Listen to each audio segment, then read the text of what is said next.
সহায় কাম হেনো তই যে মোৰ দীৰ্ঘ সাধনাৰ ধন যদিও কতৈপুৰ তাৰণা তোক এৰি যাব লাগে শান্তি মনত মই ভিন্ন স্থানলৈ তেতিয়া মোৰ মনত কি ভাৱ হয় জানো আই কেতিয়া ঘূৰি গৈ পুনৰ তোক সন্তানৰ দৰে স্নেহ কৰিবলৈ পাম আৰু আই চাগে মোৰ বাবে অধীৰ আগ্ৰহেৰে বাট চাই থাকে নহয়নে আয়ো তই মোৰ বাবে কেৱল এজনী গাভৰু নহয় তই মোৰ বাবে মাতৃ মোৰ কন্যা মোৰ পুত্ৰ সাধনা কিন্তু আই অযোধ্যাৰ পৰা ঘূৰি অহাৰ পাছত তোক মই লক্ষ্য কৰিছো আশ্ৰমত দেখিছ তই কিবা নতুনত্ব তাৰ আনন্দই তোক আজি অধিক উৎফুল্লিত কৰি তুলিছে আই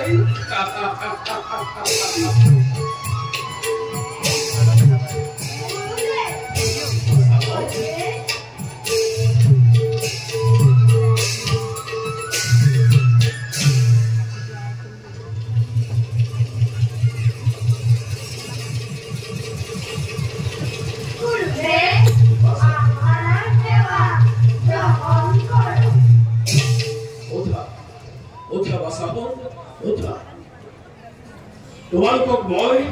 বহুবাৰ কৈছো এনেবোৰ কাম কৰাৰ কোনো নাই প্ৰয়োজন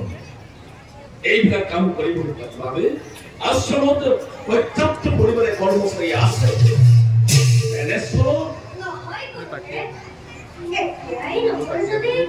শাৰীৰিক কষ্টৰে বিহাৰ দেখতে জীবনেৰ পৰবৰ্তী সময়ত প্ৰতিষ্ঠাৰ কেনেকৈ কম অন্যহাতে বিদায় কছিলামা বিদায় মেল গুৰুৰেন পৰীক্ষু কোনো কালে সুলভ নহয় সেইটো গুৰুৰ কষ্ট লাঘৱ কৰিবলৈ তোমালোকেও যথাসাধ্যে কৰিব চেষ্টা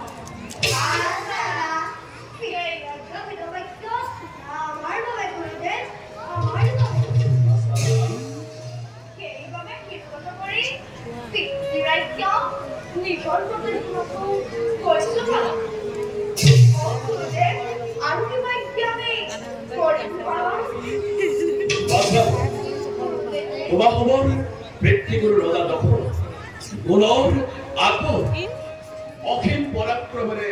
অযোধ্যা ৰাজ্য শাসন কৰি পুত্ৰমতে পালিছে তেখেতৰ উত্তৰ হিচাপে তোমালোকৰো আছে কৰ্তব্য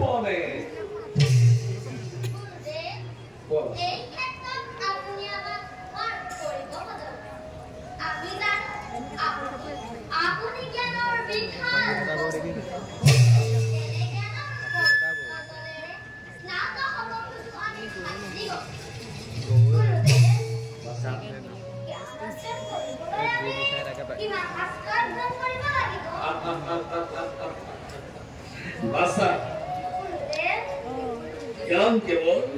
শাস্ত্ৰটোৰ ওপৰত নহয় প্ৰকৃতিৰ মধ্যত থকা প্ৰতিটো বস্তুৱে আমাক অহৰ্নিশে জ্ঞান প্ৰদান কৰি আহিছে গগনত উদ্ভাসিত সূৰ্যদেৱে পুৱাৰ ৰাঙৰ কিৰণে যেতিয়া ভূম আকাশত উদিত হয় তেতিয়াই আমি শুনিবলৈ পাওঁ পক্ষীগণৰ কাকত পক্ষীগণৰ সন্মিত ধ্বনিয়ে হয়তো আমাকে পৰাই দিয়ে এয়া বিদ্যাৰ কোলাৰ পৰা জাগৰণৰ সময় আৰু নিজ নিজ কৰ্তব্যত প্ৰবৃত্ত হোৱাৰ সময় আকৌ অষ্টাচৰণ যেতিয়া আমি দেখা পাওঁ নিৰ্মুখী পক্ষীগণৰ জাক সিহঁতেও আমাক পৰাই দিয়ে এয়া কৰ্ম সম্পাদন কৰি গৃহলৈ প্ৰত্যাৱৰ্তন কৰাৰ সময় প্ৰকৃত লালন পালন কৰা জীৱ জন্তু সেইটো প্ৰজন্ম